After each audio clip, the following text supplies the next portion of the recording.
여호수아서 13장 1절부터 7절까지의 말씀을 제가 읽도록 하겠습니다. 하나님의 말씀을 들으시기 바랍니다. 여호수아가 나이가 많아 늙음에 여호와께서 그에게 이르시되 너는 나이가 많아 늙었고 얻을 땅이 매우 많이 남아있도다. 이 남은 땅은 이러하니 블레셋 사람의 모든 지역과 그술 족속의 모든 지역 곧 애굽 앞 시올 시내에서부터 가나안 사람에게 속한 북쪽 에그론 경계까지와 블레셋 사람의 5 통치자들의 땅 곧 가사 족속과 아스돗 족속과 아스글론 족속과 가드 족속과 에그론 족속과 또 남쪽 아위 족속의 땅과 또 가나안 족속의 모든 땅과 시돈 사람에게 속한 무아라와 아모리 족속의 경계 아벡까지와 또 그발 족속의 땅과 해 뜨는 곳에 온 레바논 곧 헤르몬산 아래 바알갓에서부터 하맛에 들어가는 곳까지와 또 레바논에서부터 미스르본 마임까지 산지의 모든 주민 곧 모든 시돈 사람의 땅이라.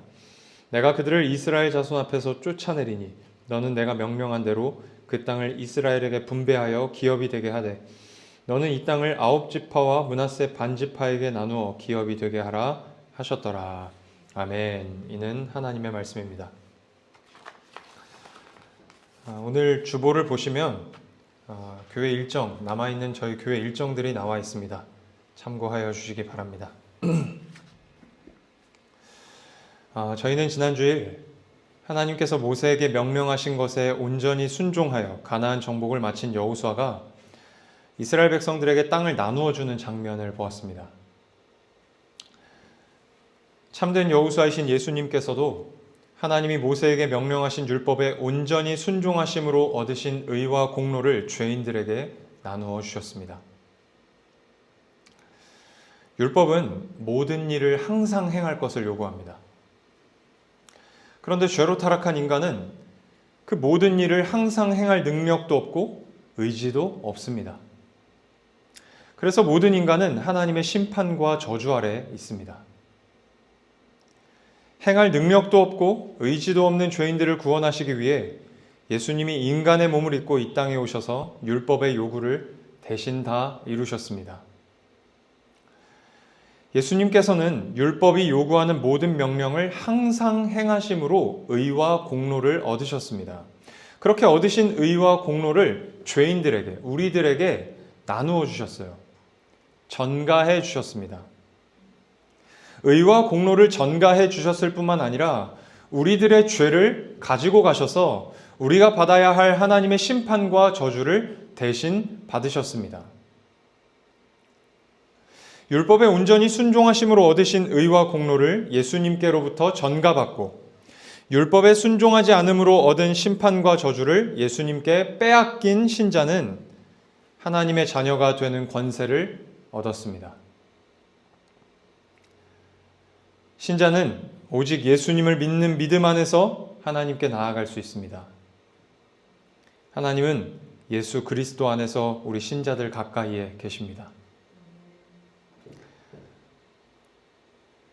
그런데 우리는 나의 순종 유무에 따라 하나님의 마음이 달라지는 것처럼 생각합니다.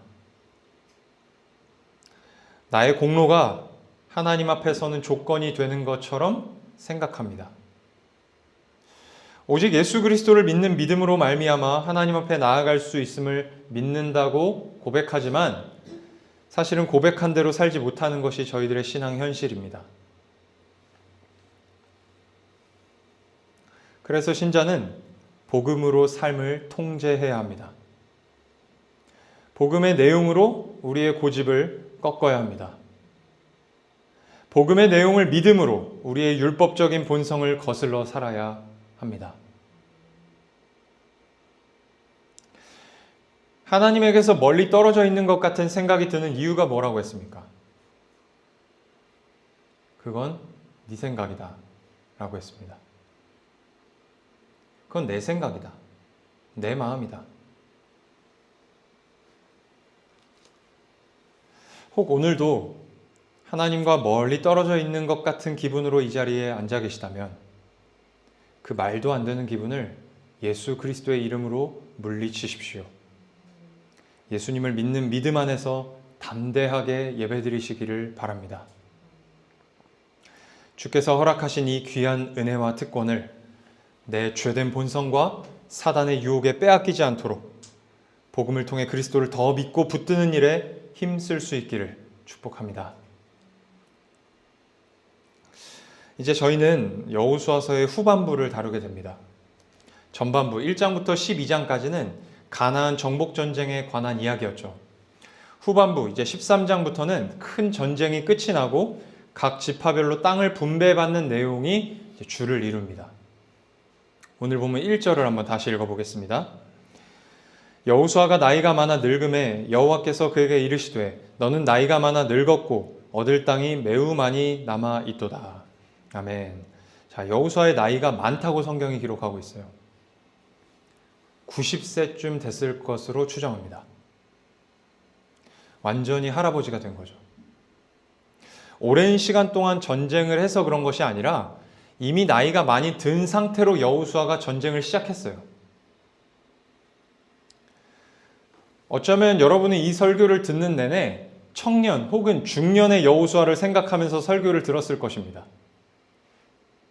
저도 순간순간 그렇게 착각하면서 설교를 준비했어요. 여러분, 가나안 정복 전쟁은 7년 동안 진행됐어요. 7년 동안. 그러니까 여호수아가 지금 90세니까 7년 뒤로 가면 몇 살이에요, 지아나? 83세. 수학을 잘해요. 83세예요. 80세의 이스라엘 공동체 리더가 돼서 앞장서 싸운 거예요. 심지어 오늘 보면 7절에 보면 이렇게 기록되어 있습니다. 너는 이 땅을 9지파와 므낫세 반지파에게 나누어 기업이 되게 하라 하셨더라. 하나님께서 지금 뭐 하시는 거예요? 여호수아에게 가서 일하라고 하시는 거예요. 90세 된 할아버지한테 지금 하나님이 일을 시키시는 거예요. 네 나이가 많이 늙었구나. 이제 가서 좀 쉬어라가 아니라 네가 나이가 많아 늙었구나. 근데 어쩌라고? 그래도 일이 많이 남았는데 일을 끝까지 해야 하지 않겠니? 그렇게 말씀하시고 계시는 거예요. 사랑하는 여러분, 우리 하나님께서는 조건을 보고 사람을 쓰지 않으십니다. 조건을 보지 않으시는 하나님은 자격도 보지 않으시고 실력도 보지 않으십니다. 하나님은 하나님이 쓰시고자 하시는 사람을 쓰십니다. 쓰실 사람을 쓰시는 하나님을 믿는 우리 신자들이 가장 하지 말아야 할 말이 무엇일까요?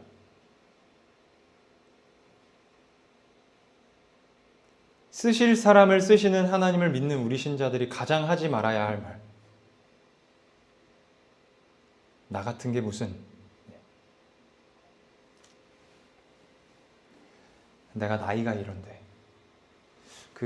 꼭 이렇게 청년 사역을 하다 보면 모든 교회마다 동일한 현상이 있어요.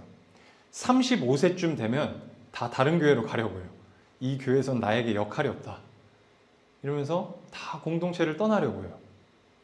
내 나이가 이런데, 내 직장이 이런데, 내 상황이 이런데, 내 성격이 이런데, 내 외모가 이런데, 무엇보다 내 신앙이 이런데. 이런 말은 신자가 쓰는 게 아닙니다. 하나님이 날 쓰시겠다 하시면 쓰시는 거예요. 주님께서 부르실 때 나 같은 게 무슨, 이런 말은 하지 마시고 주님, 내가 여기에 있습니다 라고 응답하시는 우리 성도님들이 되시기를 축복합니다. 오늘 본문 1절 다시 한번 읽겠습니다. 여호수아가 나이가 많아 늙음에 여호와께서 그에게 이르시되 너는 나이가 많아 늙었고 얻을 땅이 매우 많이 남아 있도다. 아멘. 전쟁이 끝났는데 이스라엘이 아직 정복하지 못한 땅이 많이 남아 있었습니다. 대부분의 큰 성읍들은 점령이 되었고 이제 자잘한 성읍들만 남아 있었던 거예요. 그래서 12장을 보면 어떤 왕들이 점령되었다, 정복되었다 이런 구절들이 기록되어져 있어요. 그러니까 큰 성읍은 대부분 점령되었고 나머지 작은 성읍들만 남아 있었던 것입니다. 아직 정복하지 못한 땅이 많이 남아 있었는데 하나님께서 각 지파별로 땅을 나누어 주라고 여호수아에게 6절과 7절에서 명령을 하세요. 그러니까 이제 각 지파별로 분배받은 땅에 가서 각 지파별로 싸우라는 거예요. 같이 싸우는 게 아니라 각 지파별로 싸우라고 명령하시는 것입니다. 여러분, 이 싸움에 이스라엘 백성들이 성실하게 임했을까요? 성실하게 임한 사람들도 있고 임하지 않은 사람들도 있었어요. 14장에 보면 우리가 잘 아는 갈렙이라고 하는 사람이 등장합니다. 이 갈렙은 이 싸움에 성실하게 임한 사람이었어요.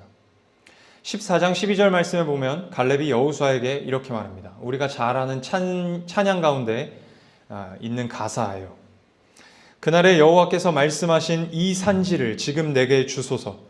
당신도 그날에 들으셨거니와 그곳에는 아낙 사람이 있고 그 성읍들은 크고 견고할지라도 여호와께서 나와 함께 하시면 내가 여호와께서 말씀하신 대로 그들을 쫓아내리이다 하니.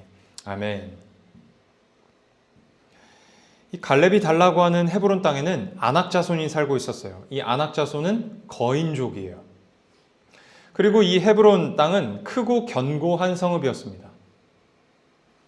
그런데 뭐라고 하냐면 여호와께서 나와 함께 하시면 내가 여호와께서 말씀하신 대로 그들을 쫓아내리이다. 무슨 뜻입니까? 하나님께서 우리에게 이 땅을 주신다고 약속하셨으니 그들의 조건이 어떻든지 간에 정복할 수 있습니다. 라고 고백하는 거예요. 여러분, 갈렙의 이때 나이도 85세예요. 85세. 하나님의 약속을 신뢰하여 끝까지 싸우기를 주저하지 않고 있는 것입니다.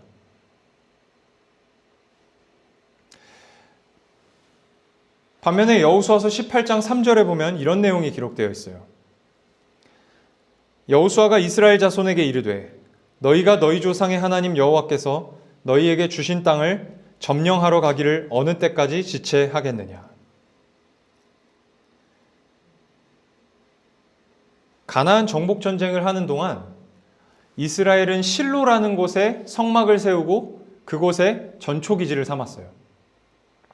전쟁에 나가지 않는 가족들은 거기에 집을 짓고 살고 있었기 때문에 이제 전쟁을 끝낸 병사들은 다 거기로 돌아왔을 거예요. 실로로. 그리고 전쟁을 마친 후에 거기에 쭉 살다 보니까 이제 적응이 된 거죠. 살만해진 거예요. 그래서 죽치고 앉아서 거기를 안 떠나는 것입니다. 사사기 1장 말씀에도 보면 남아있는 싸움을 성실히 행하지 않는 이스라엘 백성들의 모습이 기록되어져 있어요.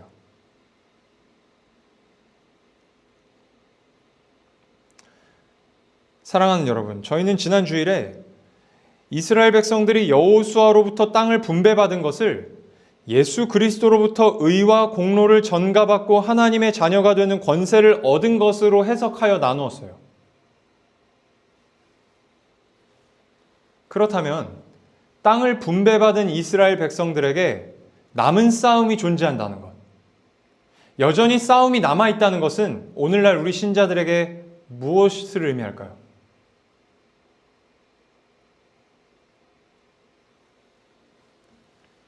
땅을 분배받은 이스라엘 백성들에게 여전히 싸움이 남아있다는 것이 오늘 우리 신자들에게 의미하는 바가 무엇일까요?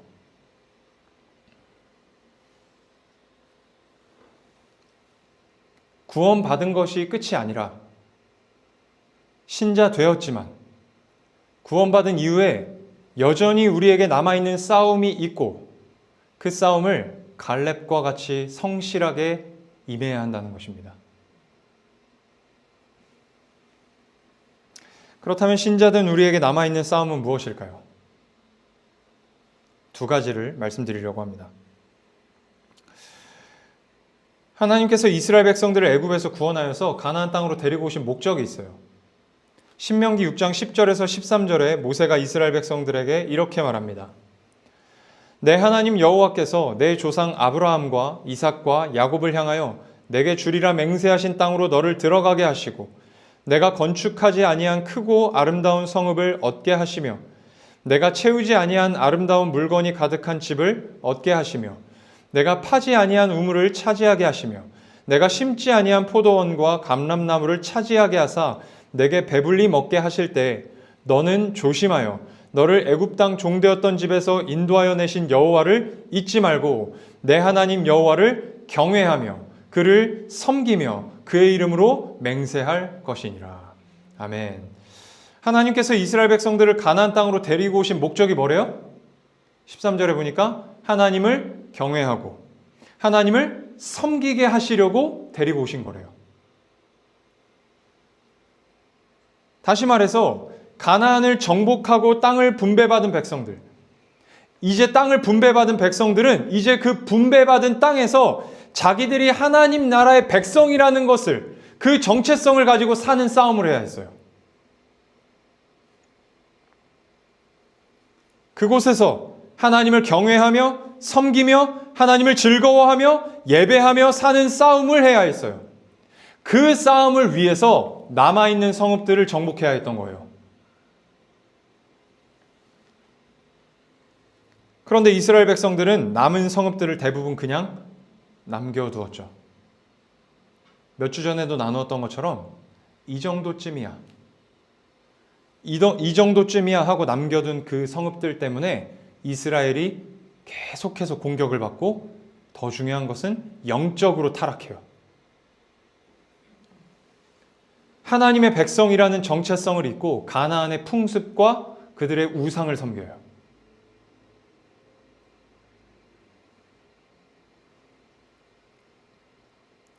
사랑하는 여러분, 예수를 믿고 구원받은 이후에 우리에게 주어진 싸움도 동일합니다. 이제는 내가 세상 사람이 아니요 하나님 나라의 백성이라는 정체성을 가지고 살아가는 싸움이 우리에게 남아있어요. 예수 믿은 게 다가 아닙니다. 이제는 예수 믿는 자답게 사는 싸움이 우리에게 주어졌어요. 히브리서 2장 1절에서 히브리서 기자가 이렇게 말합니다. 그러므로 우리는 들은 것에 더욱 유념함으로 우리가 흘러 떠내려가지 않도록 함이 마땅함이라. 여기서 유념함으로에 사용된 단어는 더 많이, 더욱 빈번히, 과도하게, 이런 의미를 가진 단어예요. 더 많이, 더욱 빈번히, 과도하게.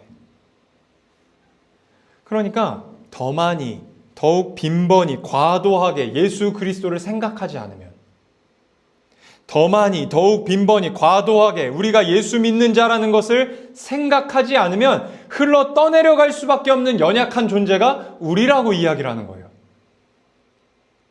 여러분, 우리가 어디로 떠내려갈까요? 생각하지 않으면.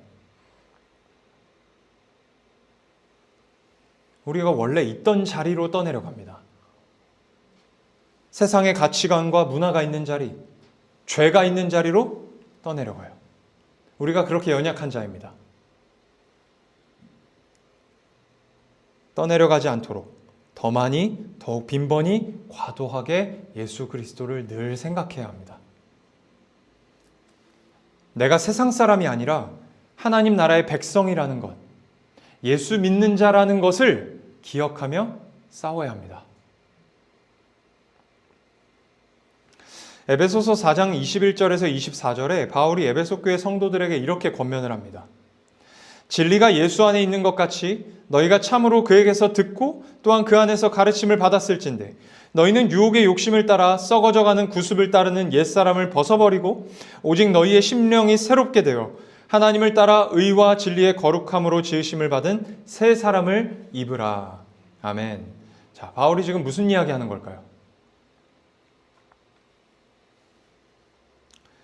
바울에게 복음을 전해 듣고 복음에 대한 가르침을 받고 구원을 받았는데 여전히 엉뚱한 삶을 살고 있는 성도들이 있어서 지금 책망하고 있는 거예요. 그러면서 바울이 바로 다음 구절부터 이런 이야기합니다. 25절, 29절입니다. 그런즉 거짓을 버리고 각각 그 이웃과 더불어 참된 것을 말하라. 이는 우리가 서로 지체가 됨이라. 분을 내어도 죄를 짓지 말며 해가 지도록 분을 품지 말고 마귀에게 틈을 주지 말라. 도둑질하는 자는 다시 도둑질하지 말고 돌이켜 가난한 자에게 구제할 수 있도록 자기 손으로 수고하여 선한 일을 하라. 무릇 더러운 말은 너희 입 밖에도 내지 말고 오직 덕을 세우는 데 소용되는 대로 선한 말을 하여 듣는 자들에게 은혜를 끼치게 하라. 여러분, 지금 바울이 불신자들에게 하는 이야기 아니에요. 에베소 교회 성도들에게 하는 이야기예요. 이런 이야기를 왜 할까요? 예수 믿고 구원받은 에베소 교회 성도들 가운데 여전히 이런 일에 빠져 사는 성도들이 있었던 거예요. 여전히 거짓말을 밥 먹듯이 하는 성도가 있었던 거예요. 화를 다스리지 못하는 사람이 있었던 거예요. 제가 예전에 서울의 어떤 교회에서 목회할 때 이런 일이 있었어요. 주일 대예배를 마치고 식당에 내려가서 성도님들과 식사를 하는데 갑자기 어떤 장로님이 담임 목사님을 향해서 막 손가락질하면서 욕을 하기 시작하셨어요. 장로님이. 깜짝 놀라서 제가 가가지고 말리고 그랬어요. 근데 이야기를 들어보니까 목사님이 주중에 장로님 가정을 신방하기로 하셨는데 지각을 하셨다는 거예요. 그러니까 안 가신 것도 아니고 지각을 하셨다는 거예요. 그게 너무 서운하셔서 성도들 앞에서 담임 목사님을 향해서 손가락질하고 욕을 하신 거예요.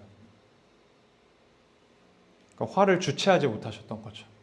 얼굴을 보니까 갑자기 화가 치밀어 오르셨나 봐요.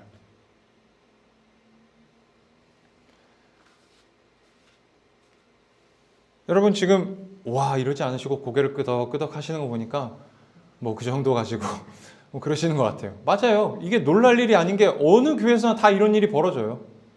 여러분 신학교에서 축구 하잖아요. 저는 축구를 안 하지만 신학교에서 축구하면 기도하고 시작하거든요. 욕하고 끝나요. 욕하면서 끝이 나요.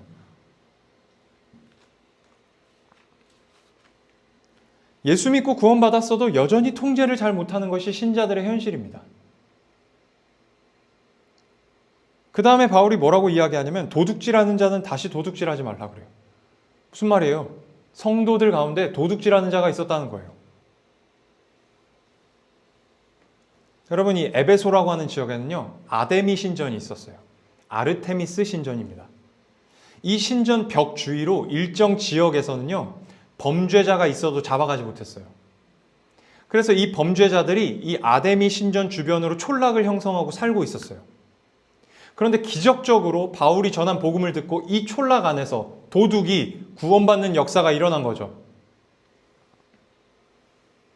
근데 옛 습관을 못 버리고 계속 도둑질을 한 거예요. 무릇 더러운 말은 입 밖에도 내지 말라라는 이야기도 합니다. 예수 믿고 구원받았음에도 불구하고 여전히 험하게 말을 하는 사람이 있었던 거예요. 그와 같은 성도들에게 바울이 말한 거예요. 욕심을 따라 썩어져가는 구습을 따르는 옛사람을 벗어버리고 하나님을 따라 의와 진리의 거룩함으로 지으심을 받은 새 사람을 입어라. 옛사람을 벗고 새 사람을 입어라. 사랑하는 여러분, 우리도 그렇지 않나요? 예수 믿고 구원받았음에도 불구하고 예수 믿는 자답지 못한 모습들이 우리 안에 여전히 많이 남아있어요. 여전히. 예수 믿었다고 해서 갑자기 180도 다른 삶을 사는 게 아니에요. 처음에는 예수 믿었다는 감격 때문에 잠깐 내 인생이 역전된 것처럼 보여요. 그런데 자세히 뜯어보면 달라진 게 없어요. 나는 그대로예요.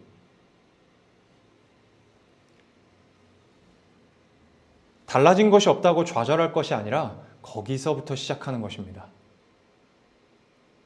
옛사람을 벗고 새 사람을 입을 수 있는 싸움에 들어왔다는 것에 감격하면서 옛사람을 벗고 새 사람을 입는 싸움을 하는 거예요. 그게 신앙생활입니다.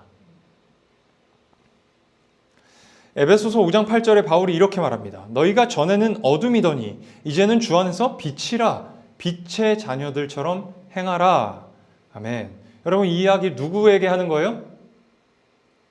예수 믿고 구원받았음에도 불구하고 여전히 화를 주체하지 못하는 성도에게, 여전히 도둑질하는 자에게, 여전히 말을 험하게 하는 자에게 하는 말이에요. 너희는 빛이다.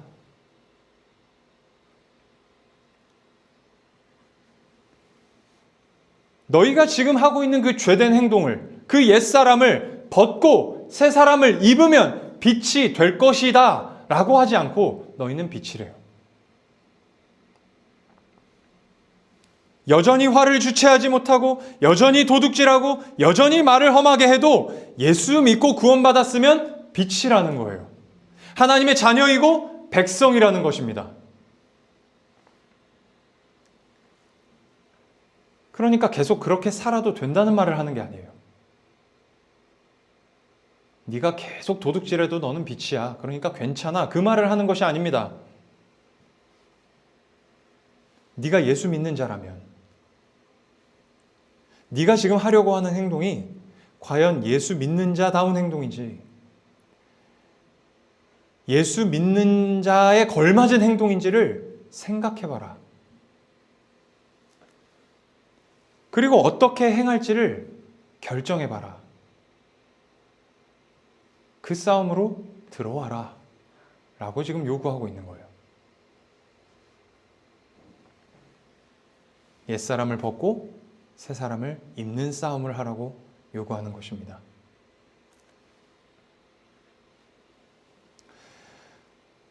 사랑하는 여러분, 옛사람을 벗고 새사람을 입는 싸움이 있다는 사실을 기억하십시오. 제가 이 말씀을 준비하면서 그런 생각이 들었어요. 우리는 이걸 좀 거꾸로 해요.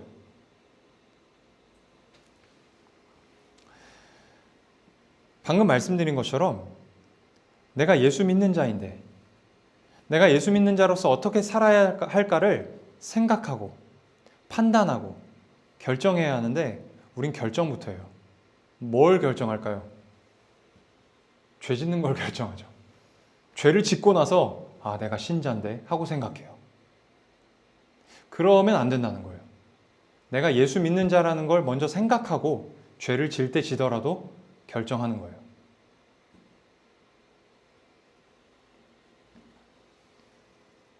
이 악한 세상 가운데서 나는 세상 사람이 아니오. 아버지 없는 자가 아니오. 하나님 나라의 백성이라는 이 정체성을 가지고 살아내는 싸움. 그 정체성을 취하는 싸움. 예수 믿는 자답게 살아내는 싸움이 우리에게 남아있다는 사실을 기억하시고 그 싸움을 성실하게 감당하시기를 축복합니다. 신자된 우리에게 남아있는 두 번째 싸움은 무엇일까요? 여전히 정복되지 않은 땅이 있음에도 불구하고 이스라엘 백성들에게 땅을 분배해 주신 것은 이제는 각 지파별로 남은 세상을 정복해보라고 하신 거예요. 아직 정복되지 않은 땅을 각 지파별로 한번 정복해봐라. 그렇게 요구하신 것입니다. 참된 여호수아이신 예수님께서도 남은 세상, 아직도 주님을 믿지 않는 자들을 하나님 나라로 인도하는 사명을 우리에게 맡기셨습니다. 마태복음 28장 19절에서 20절 말씀입니다. 그러므로 너희는 가서 모든 민족을 제자로 삼아 아버지와 아들과 성령의 이름으로 세례를 베풀고 내가 너희에게 분부한 모든 것을 가르쳐 지키게 하라. 볼지어다 내가 세상 끝날까지 너희와 항상 함께 있으리라 하시니라. 아멘. 요한복음 20장 21절에 예수님께서 제자들에게 이렇게 말씀하셨어요. 예수께서 또 이르시되 너희에게 평강이 있을지어다. 아버지께서 나를 보내신 것 같이 나도 너희를 보내노라. 아멘. 하나님 아버지께서 세상을 구원하시기 위해 예수 그리스도를 이 땅에 보내셨듯이 예수님께서도 세상을 구원하시기 위해 아직도 주님을 믿지 않는 자들을 구원하시기 위해 저희 신자들을 세상에 보내신 것입니다. 우리가 구원을 받은 것은 보냄을 받은 거예요. 신자는 우리 주변에 있는 이웃들 가운데 아직도 주님을 모르는 자들을 주께로 인도하는 싸움을 해야 합니다. 여러분 잘 한번 생각해 봅시다. 하나님 아버지께서 세상을 구원하시기 위해 자신의 아들 예수 그리스도를 보내셨어요. 그런데 여러분 이 세상이 어떤 세상입니까? 하나님을 원수로 여기는 세상이에요. 하나님을 적대시하는 세상이에요. 그 세상에 자기 아들을 보낸 거예요. 이게 정상적인 부모라면 가능한 행동입니까? 불가능한 행동이에요. 저를 죽도록 미워하는 사람이 있습니다. 예를 들어 보자는 거예요. 저를 죽도록 미워하는 사람은 없습니다. 저를 죽도록 미워하는 사람이 있어요. 저를 그렇게 죽도록 미워하는 사람이 저희 지한이를 알아요. 근데 길 가다가 제가 없는 상태에서 지한이를 만났어요. 뭐라고 할까요? 저를 죽도록 미워해요. 저를 정말 죽이고 싶어요. 네가 그 자식이지 라고 하지 않겠어요? 저를 미워하는 만큼 우리 지한이에게 해코지하지 않겠어요?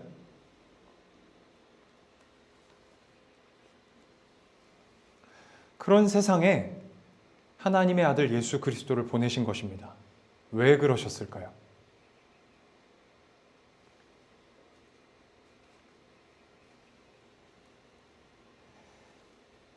하나님이 세상을 이처럼 사랑하신다는 진심을 표현하신 거예요.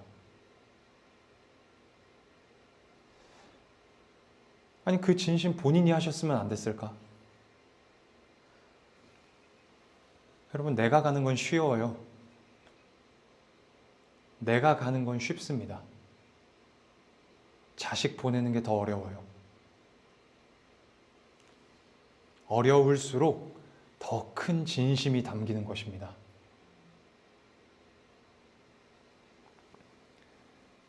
그 어려운 일을 감당하시면서까지 우리를 사랑하신다는 진심을 보이신 거예요.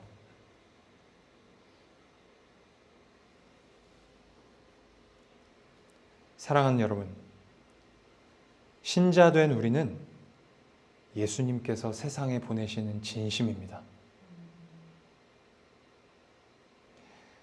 우리는 예수님의 사랑과 은혜를 드러내는 자로 세상에 보냄을 받은 것이고 날마다 보냄을 받고 있어요. 어디로? 가정으로, 직장으로, 사람 만나는 자리로. 거기서 우리가 어떻게 살아야 하겠습니까? 그리스도의 진심의 표현인 우리가 세상에서 어떻게 살아야 할까요?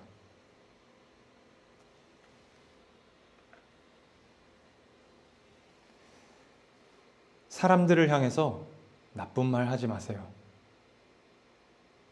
나쁜 마음도 품지 마세요. 어렵지만. 저주하는 말 하지 마세요.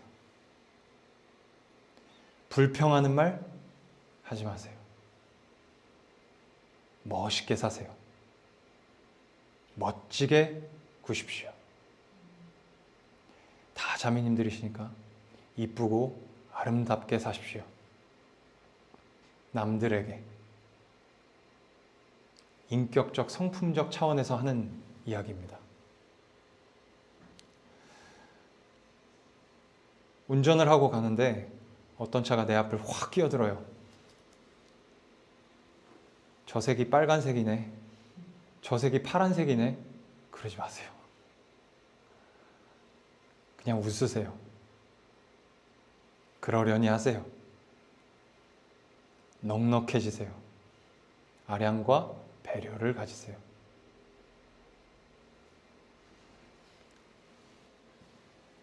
나를 통해서 세상을 너무나도 사랑하시는 하나님의 사랑과 은혜의 그 복음, 하나님의 진심이 온전히 드러날 수 있도록 사십시오. 그게 전도입니다. 말씀을 맺겠습니다.